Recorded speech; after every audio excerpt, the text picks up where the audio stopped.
Bonjour, Aero est la société leader en Europe de conseil et d'intégration de solutions logicielles, d'Intelligent Information Management et de gestion de contenu documentaire. Notre métier, notre mission est de simplifier vos usages documentaires et de fluidifier la circulation de l'information en entreprise. Nos 200 experts passionnés s'engagent auprès de nos clients pour leur apporter les meilleures solutions d'IM. Elles concernent la création, la capture et le partage collaboratif d'informations et de contenus, la digitalisation des processus de gestion et des processus métiers, la recherche et la valorisation de l'information, et enfin, la formalisation et l'automatisation de la gouvernance et des politiques de conformité. Depuis plus de 15 ans, Aero propose à ses clients les solutions leaders dans le monde, celles notamment de nos partenaires OpenText et Microsoft. Celles-ci permettent de concourir à une meilleure efficacité personnelle via des content services collaboratifs, mais aussi une forte automatisation de processus à fort volume via des content services transactionnels. Chaque crise impose de nouveaux usages, souvent préexistants. Celle du Covid ne fait pas exception. Les nouvelles attentes des collaborateurs sur les nouvelles façons de travailler, les exigences business pour toujours plus de digitalisation conduisent aujourd'hui à repenser les solutions d'IM et de gestion de contenu. La maîtrise de ces nouveaux usages, souvent adoptés de facto et dans l'urgence de 2020, est un enjeu majeur à ce jour. Désormais, la gouvernance de l'information est essentielle, qu'elle soit à mettre en œuvre ou à renforcer et automatiser. Nos experts vous accompagnent pour répondre à ce défi particulier de 2021. Ainsi, nous vous permettons de choisir, adapter, implémenter et maintenir vos solutions d'IM et de gestion de contenu adaptées au monde d'aujourd'hui. En 2021, connectons ensemble la Modern Workplace au business digital.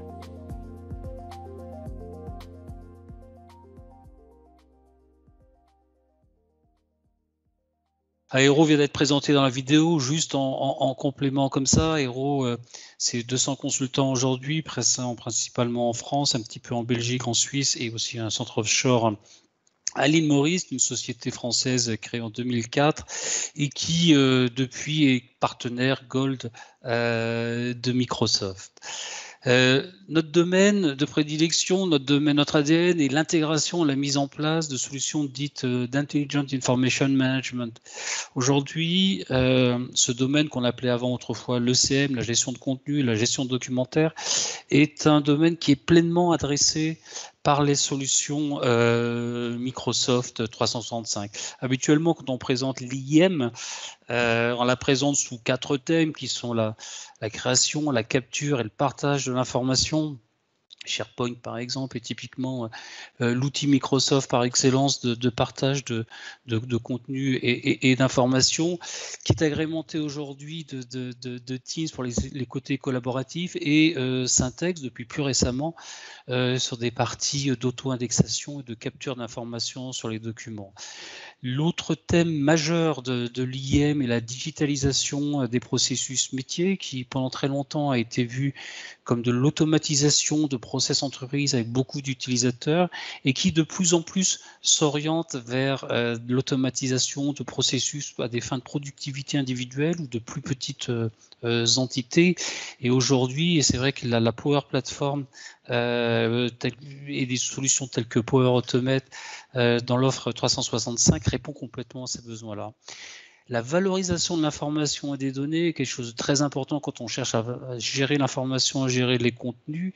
Ça prend une dimension complètement nouvelle aujourd'hui avec la maturité de produits, de solutions qui sont basées sur l'intelligence artificielle. Et c'est typiquement, il y a eu des présentations ce matin faites par des consultants Aero, c'est typiquement ce que Cortex peut proposer aujourd'hui aux utilisateurs de 365.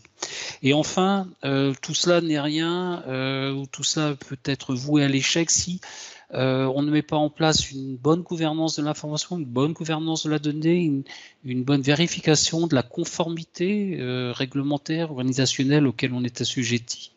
Et on va voir, et ça va être un message, peut-être même le message principal de ma présentation, à quel point il est important aujourd'hui d'entamer cette démarche autour de la gouvernance de l'information. Alors en 2021, enfin on est en début 2021, on peut faire le constat qui est évident que le 2020 a connu une adoption massive de nouveaux modes de travail, essentiellement le remote working. Et on va voir un petit peu comment Microsoft 365 a réussi à adresser ce challenge et quels enjeux quels enjeux il faut répondre pour cette année 2021 pour pérenniser les usages qui ont été adoptés en 2020. La présentation que je vais vous faire est pas mal basée sur un sondage qui a été fait par l'AIM, l'American Institute for Information Management, qui a été fait en décembre 2020 auprès de sociétés nord-américaines et européennes sur les différents usages autour de Microsoft 365.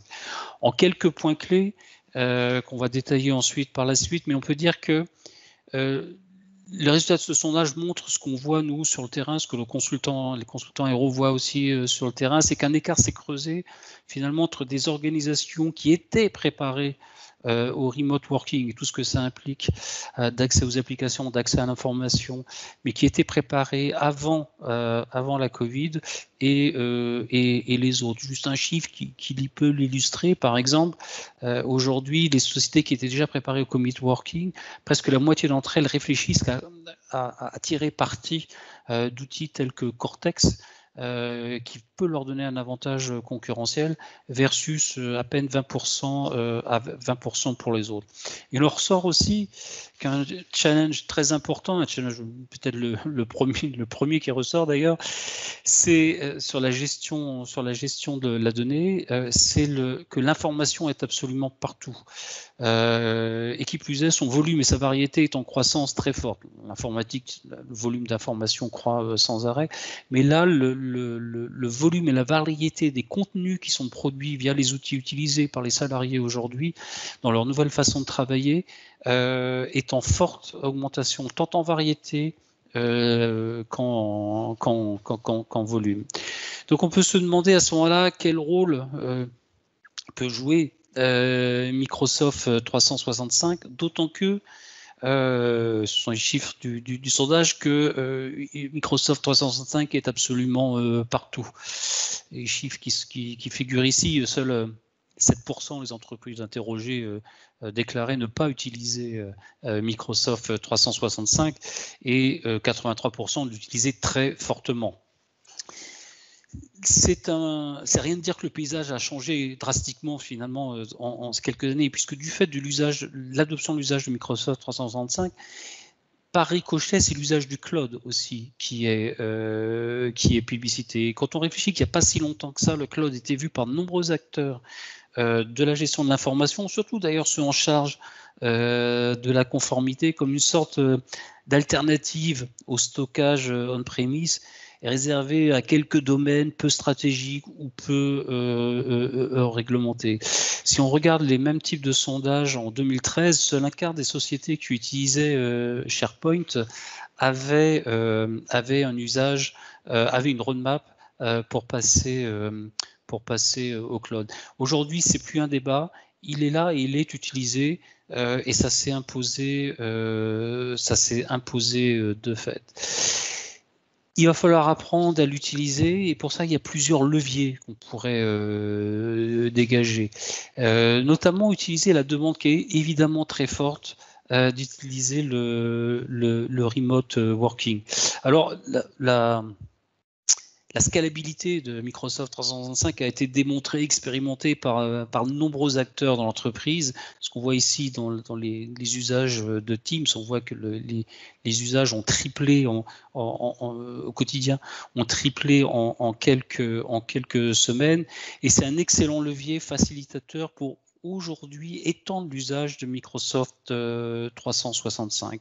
Un deuxième effet aussi de l'adoption qui a été faite là et qui n'est absolument pas à négliger et qui aide aux décisions sur les projets, qui aide à prendre des décisions structurelles sur les projets, c'est l'awareness, c'est la prise de conscience du top management, de ce que sont les outils aujourd'hui, de la sécurité qu'ils peuvent offrir et de la puissance dans les aspects collaboratifs qui peuvent apporter. Il faut comprendre qu'aujourd'hui, la raison numéro 1 de baisse de productivité d'un salarié n'est pas son manque de connaissances sur son métier ou manque de procédure, c'est la difficulté de collaborer. Aujourd'hui, un collaborateur qui ne collabore pas, si j'ose dire, est un collaborateur inefficace et c'est la raison numéro 1 de sa faible productivité si jamais elle apparaît. Alors bien sûr, tous les métiers, les fonctions ne sont pas éligibles au travail en remote, mais ce qu'on a observé, c'est que les sociétés qui avaient du mal, qui ont eu des difficultés par rapport à la modern workplace, c'était pas tant en raison de la nature du travail qui était effectué, mais c'était plus par un manque de préparation au remote working, des accès VPN sous-dimensionnés, ce genre de choses, et aussi par le manque d'outils collaboratifs. La collaboration, c'est un leitmotiv aujourd'hui qu'on doit mettre au cœur de tous les projets. Et rien ne serait pire que négliger un aspect par rapport à la collaboration, ça serait d'oublier les aspects de gouvernance et d'essayer, tant que faire se peut, de l'automatiser et de la rendre la plus intégrée aux solutions utilisées, la plus inodore et incolore au quotidien. Si on regarde à l'avènement de SharePoint il y a une dizaine d'années, sur lequel nous, spécialistes chez Hero de l'IIM, forcément, c'est par là que nous avons commencé avec les solutions Microsoft. Et il y a une dizaine d'années, la plupart des entreprises ont ajouté des produits tiers pour assurer la gouvernance des données. Aujourd'hui, énormément de choses ont changé et il est très clair que déjà la majorité des contenus créés par les applications collaboratives sont des contenus Microsoft 365. Donc il est normal de penser en priorité à la gouvernance de l'information via des outils Microsoft 365. Et la bonne nouvelle, c'est que Microsoft a énormément travaillé là-dessus. Il propose 4 piliers de gouvernance sous le parapluie de l'intelligence compliance et le risk management, et de mettre à disposition tout un ensemble de fonctionnalités pour protéger, assurer la gouvernance de l'information, aider au monitoring en le simplifiant, identifier tout ce qui peut être à risque dans les pratiques et dans les différents processus en place, et aussi de rechercher les données pertinentes. Donc c'est quelque chose de nouveau et très fort. On se propose d'accompagner nos clients aujourd'hui dans ces réflexions-là.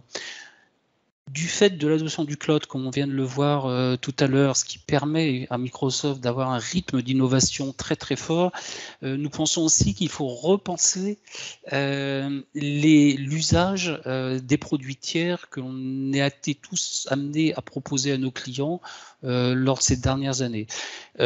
Typiquement, on choisissait des produits tiers pour combler un manque sur la plateforme Microsoft. Aujourd'hui, il faut voir les choses un petit peu différemment. Alors déjà, quand on demande un petit peu les usages, à quoi servent les produits tiers qu'on peut rajouter sur les plateformes, c'est essentiellement sur de l'intégration de processus, que ce soit avec des processus métiers, avec des processus support dans des ERP, ou des processus commerciaux avec des CRM. Mais le processus ne s'arrête pas à un outil. Le processus va être une succession de différentes interactions entre différents outils. Et à ce moment-là, les enjeux de la conformité et de la gouvernance de la donnée peuvent être difficiles à tenir, voire très, très complexes. C'est pour ça qu'il va être logique de voir Microsoft 365 comme la plateforme de gestion de l'information à partir de laquelle on pourra adresser l'optimisation de nombreux processus au sein de l'entreprise et de choisir des outils tiers, évidemment par rapport à des fonctionnalités qu'ils peuvent proposer, mais aussi et surtout, et c'est tout aussi important, à sa capacité à s'intégrer dans les processus en place de gestion de l'information. Sinon, on s'expose à des brèches, et aujourd'hui, il y a beaucoup de conformité à assurer pour pas mal de secteurs, notamment la banque, la finance, qui, en cas de non-conformité, coûte est assujetti à des amendes et à des amendes relativement fortes. C'est pour ça qu'on a coutume de dire chez Hero que la gouvernance, c'est pas juste un logiciel à paramétrer, c'est des procédures organisationnelles complètes, mettant en jeu plusieurs produits, mettant en jeu des enjeux de formation, et que le choix d'un produit ne peut pas se faire uniquement sur des fonctionnalités complémentaires à apporter, mais aussi dans sa capacité à s'intégrer dans une gestion typiquement Microsoft 365, une gestion de la conformité dans Microsoft 365. Enfin, il est toujours intéressant d'avoir un petit coup d'œil dans le rétroviseur et de regarder ce qui s'est passé il y a quelques années au moment de l'adoption de SharePoint. Dans notre domaine, SharePoint était l'outil quasiment unique il y a une dizaine d'années sur lequel nous travaillons, ce qui n'est absolument pas le cas aujourd'hui, bien évidemment. Mais il y a une dizaine d'années, quand on travaillait sur les déploiements du produit SharePoint, il était mis à disposition des organisations avec des licences Microsoft. Et du coup, il répondait facilement à un problème persistant de l'IIM, de la gestion de contenu, qui était de partager tout simplement des documents avec un groupe de personnes. Et du coup, il a été largement et rapidement déployé, tant qu'il permettait de s'affranchir de contraintes, notamment de licences et de mise en place, des systèmes de gestion documentaire classiques. Du coup, victime de son succès, il en a résulté de nombreuses années après coup et des budgets importants pour rationaliser, contrôler ce qui parfois était une situation chaotique, voire non gouvernable.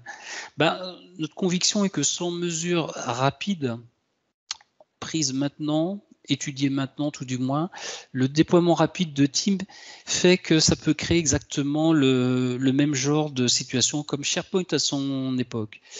Teams est présent partout, il est ultra simple d'y créer, exposé de nombreux contenus. Et un facteur nouveau par rapport à SharePoint dans les années 2010, c'est que l'usage généralisé de Teams, amplifié par la demande du remote working, fait qu'il y a une explosion du nombre de contenus proposés. Et quand on regarde, on interroge les différents acteurs dans l'entreprise, c'est le schéma qui est là, on se rend bien compte que le risque de chaos quelque part au niveau de la gestion de l'information, il n'est pas forcément perçu aujourd'hui par les gens côté métier, c'est les barres vertes, il n'est pas forcément perçu par les professionnels de l'IT, ce sont les barres jaunes du graphique, mais il est quand même déjà ressenti par les gens en charge de la gestion de la donnée, en charge de mettre en place les solutions gérant des contenus. Et ça, c'est un signal fort qui dit qu'aujourd'hui, une démarche de gestion contrôlée de l'usage Teams notamment, mais de Microsoft 365 en termes de gestion des contenus, gestion de l'information, est vraiment à mettre en place avant que cette vision s'impose à tout le monde. Ce sont des notes d'auto-évaluation que vous voyez là des différents acteurs dans l'entreprise. Alors, dans ce constat, il y a un élément très très fort qui, à notre sens, est à prendre en compte, qui est bien d'utiliser la popularité de Teams. Et vraiment, le mot populaire est vraiment pas galvaudé, puisque ça a été un usage spontané qui a été qui s'est passé en 2020. J'ai envie de dire que plus forte encore que l'adoption de SharePoint, par exemple, celle de Teams, bien qu'en 2020, tout le monde a eu besoin, en mars pour la France, tout le monde a eu besoin de vidéoconférences.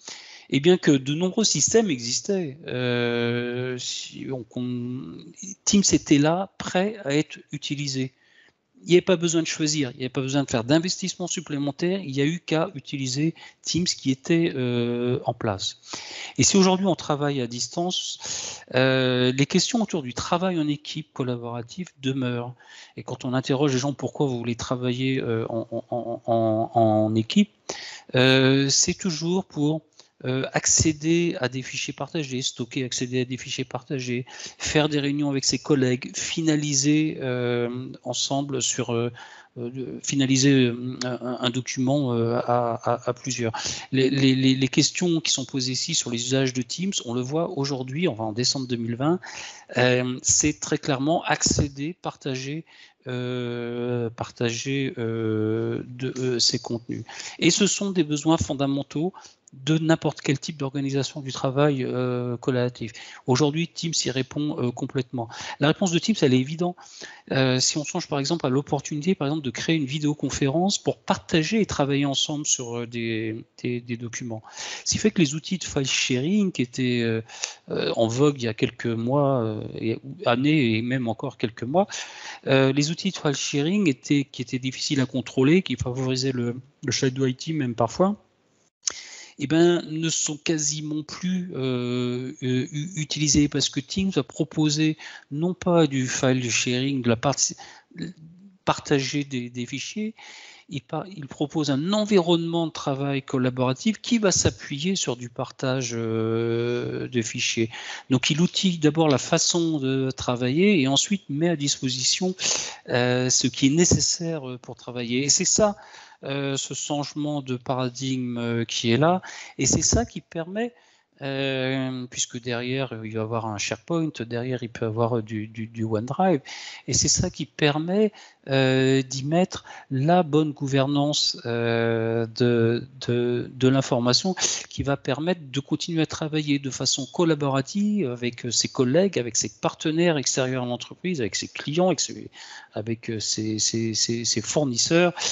Et c'est un changement complètement de paradigme, je le disais. C'est vraiment là que Teams a aujourd'hui un impact très fort, très grand, et que aujourd'hui les entreprises commencent à réaliser, notamment en voulant connecter des systèmes de gestion documentaire existants, conçus pour un usage interne, pour les porter, les mettre à disposition et en contrôlant ces contenus dans cet espace collaboratif potentiellement ouvert sur le monde extérieur.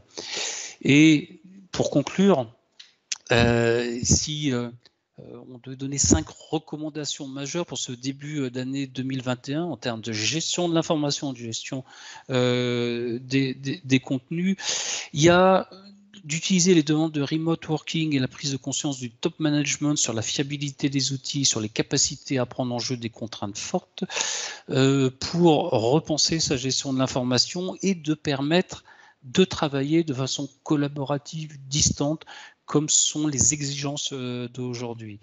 De chercher à automatiser la gouvernance dans Microsoft 365. La gouvernance, c'est pas uniquement de séparer, d'effacer des threads de temps en temps ou d'effacer des fichiers tous les 2 mois. Ça va être de regarder ce qui se passe sur les données personnelles, par exemple.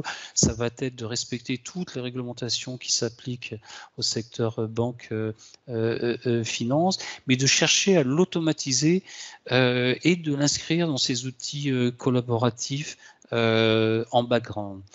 De repenser les liens avec le SI métier pour que justement le reste du SI métier s'intègre dans une politique globale de gouvernance et qu'il n'y ait pas de brèche par rapport à ça, tant il est important aujourd'hui de n'avoir aucune fuite de données non contrôlée qui peut conduire à des fermetures de sociétés. Il y a des exemples très très forts là-dessus. De se servir de l'adoption de ce qui s'est passé sur l'adoption de SharePoint il y a une dizaine d'années pour dire que c'est aujourd'hui, pour convaincre aujourd'hui que c'est le moment de réfléchir avant que ça devienne trop cher et trop long à remettre sur des rails pour gérer aujourd'hui l'explosion des contenus dans 365. Il vaut mieux essayer de les gérer que de les interdire, puisque ceux qui sauront les gérer, et ça c'est très très clair aussi, les sociétés qui savent s'adapter au remote working sont celles qui vont bien se sortir des aléas économiques, et Dieu sait s'ils sont forts en ce moment, versus celles qui vont vouloir recréer, rester dans un monde fermé, un monde d'avant Covid par exemple. Et le grand levier qui est relativement nouveau, ça fait longtemps que nous intégrons différentes solutions chez Aero. La popularité des produits varie, mais de mémoire d'intégrateurs de gestion de contenu et de gestion de l'information, la popularité qu'il y a aujourd'hui de Teams est quelque chose de complètement inédit. Et donc de se servir de ça pour y intégrer derrière les règles et que les gens continuent d'utiliser cet outil qui est plus que largement plébiscité par tous les usages partout aujourd'hui. Voilà aujourd'hui les convictions que l'on a chez Aero, consultants portés par convictions portées par nos consultants aujourd'hui sur le moment particulier qu'il y a dans notre métier de gestion de l'information en ce début d'année 2021.